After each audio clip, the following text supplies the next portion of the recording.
तो आज हम बात करते हैं कि ऐसी ग़िज़ा कहीं ऐसी फूड्स कौन-कौन से फूड्स जो हैं जो कि आपकी ब्रेन हेल्थ के लिए अच्छे हैं और आपकी मेमोरी को बूस्ट अप करते हैं। हमने नोटिस किया है कि 92% अवाम जो ये वीडियोस देखती है वो नॉन सब्सक्राइब है हमारे चैनल को। तो आपसे एक हम्बल रिक्वेस्ट ये है कि इस चैनल को प्लीज़ सब्सक्राइब करें ताकि आपके लिए हम बेहतर से बेहतर कंटेंट बनाएं और बड़े से बड़े डॉक्टर्स को अपने प्लेटफॉर्म पे ला सकें।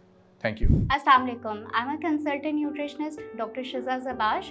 फिजिकल अपॉइंटमेंट के लिए आप एमडी हेल्थ सेंटर क्लिनिक जो कि लोकेटेड है डिफेंस राया लाहौर कांटेक्ट कर सकते हैं और ऑनलाइन अपॉइंटमेंट के लिए आप मरहम के थ्रू मुझसे रब्ता कर सकते हैं। अगर हम बात करें तो उसमें तमाम फूड्स जिसमें जो है वो जो कि इनरिच्ड होता है ओमेगा 3 ओमेगा 6 फैटी एसिड्स में, यानी नट्स और सीड्स का इस्तेमाल, वो आपकी ब्रेन हेल्थ के लिए बहुत अच्छा होता है। इसके साथ साथ जो है वो बी वाइटामिन जिसमें होल ग्रेन्स मौजूद होते हैं जो कि कन्वर्ट करता है आपके होमोसिस्टीन को, एक ऐसा जो प्रोटीन होता है, जो एक ऐसा अमाइनो एसिड्स होता है जो कि आपके ब्रेन सेल्स को डैमेज करता है, उसको कन्वर्ट करता है into the brain building chemicals.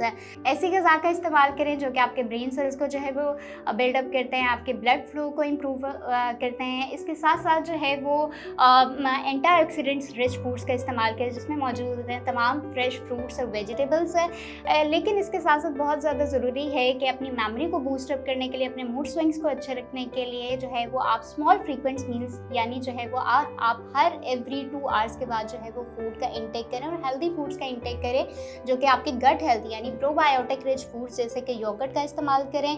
Gut health के लिए भी अच्छा है, ब्रेन हेल्थ के लिए भी अच्छा है। इसके साथ साथ जो है वो डिफरेंट नट्स जो है वो एक हेल्दी फाइबर कॉम्पैक्ट है जो कि आपके डाइजेशन के लिए भी अच्छा है और साथ साथ आपके ब्रेन हेल्थ के लिए भी बहुत ज़्यादा अच्छा है। Thank you.